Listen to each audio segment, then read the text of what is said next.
everybody. Welcome back to an all-new episode of the Cineverse. We are here at the Lemley Fallbrook 7. And we're going to see Real Steel. So we're going to check that out, that new Rock'em Sock'em Robot movie with our dear friend Hugh Jackman. We'll see if it's any good. Now, one thing is certain. Hollywood has the formula for CG robots down. These ones looked fantastic. Not as complicated as the big Transformers, these mechanical pugilists seemed as real as the men controlling them. The sets, they were great. From the greasy underground battle arenas to the glittering main event, this not-so-distant future is one I wouldn't mind waking up to, let me tell you.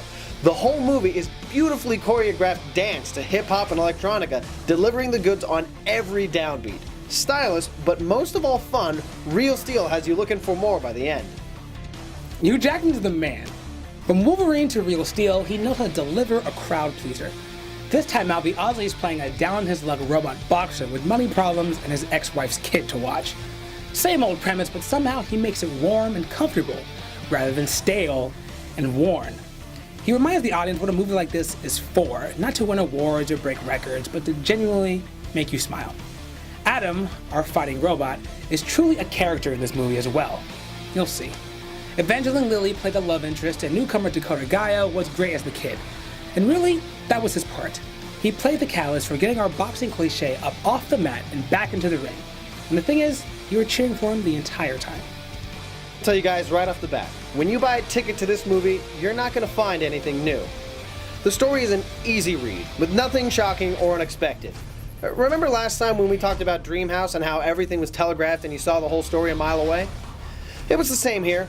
Only difference was, this was awesome.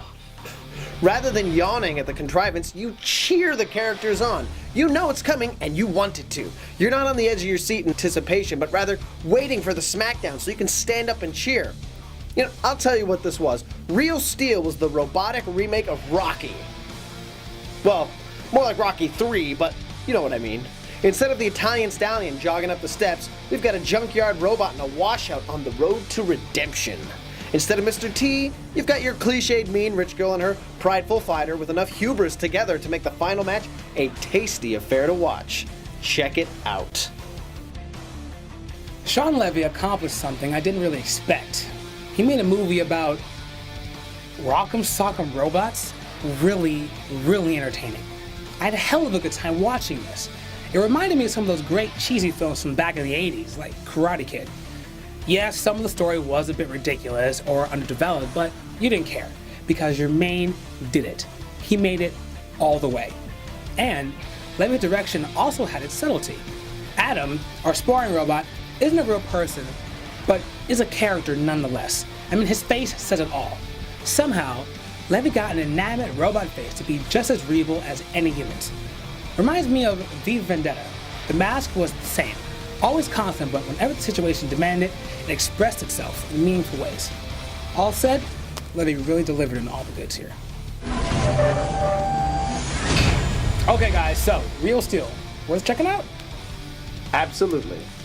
Yeah, it's a good movie, guys. Really, if I have to say this, my favorite movie of the year is probably Captain America. Cordell's probably X-Men First Class. I think we're in agreement that the best movie we've seen all year is probably Drive, but Real Steel, that was the movie that I felt the best coming out of. Seriously, guys, it's a feel-good movie. Take the kids. You'll enjoy yourself. All right, guys, that wraps up this week's episode of the Cineverse. For the full review of Real Steel, check out the blog. And don't forget that we have an extra blog this week on Ryan Gosling and George Clooney's Ides of March. Julius Caesar.